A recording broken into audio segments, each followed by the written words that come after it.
Welcome to Otisa Mathematics. I'm still on the series Matrices. In today's video, I'm looking at how to subtract two or more matrices. Okay, let's begin. Two matrices can be subtracted only if they have the same size or the same dimension. To subtract two matrices, subtract the elements in the corresponding positions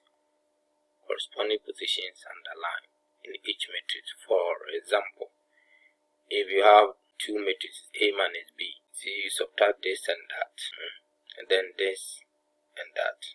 This will correspond to that. This correspond to this.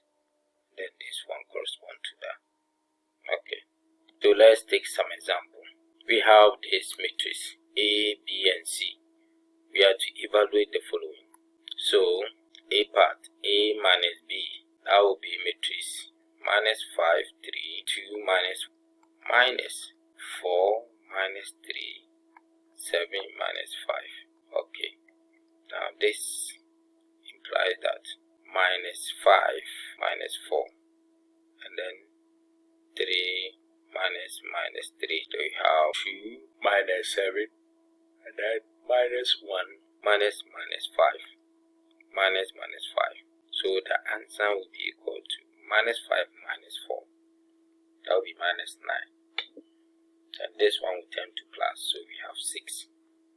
2 minus 7, that is minus 5. And then this one will turn to plus, so we have 4.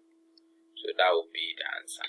Let's go to the second one, the second matrix, B minus A. So matrix B is 4 minus 3, 4 minus 3, and 7 minus 5, 7 minus 5. That's minus. Matrix A is minus 5, 3, and then minus 1, minus 1. So this is the same as 4. This will be 4 minus 5,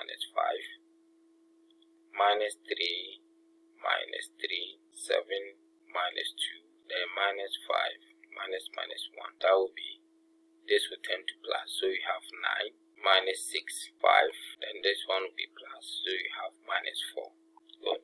So viewers, I want you to try the C part. Right, the C part. Just try it and see. Okay. So viewers, thank you very much for watching this video. This is how we subtract two or more matrices. Now coming up next is how we multiply two matrices. Once again, if you have not subscribed, can you click on the subscribe button? You can also turn on your notification button so that anytime I upload a video,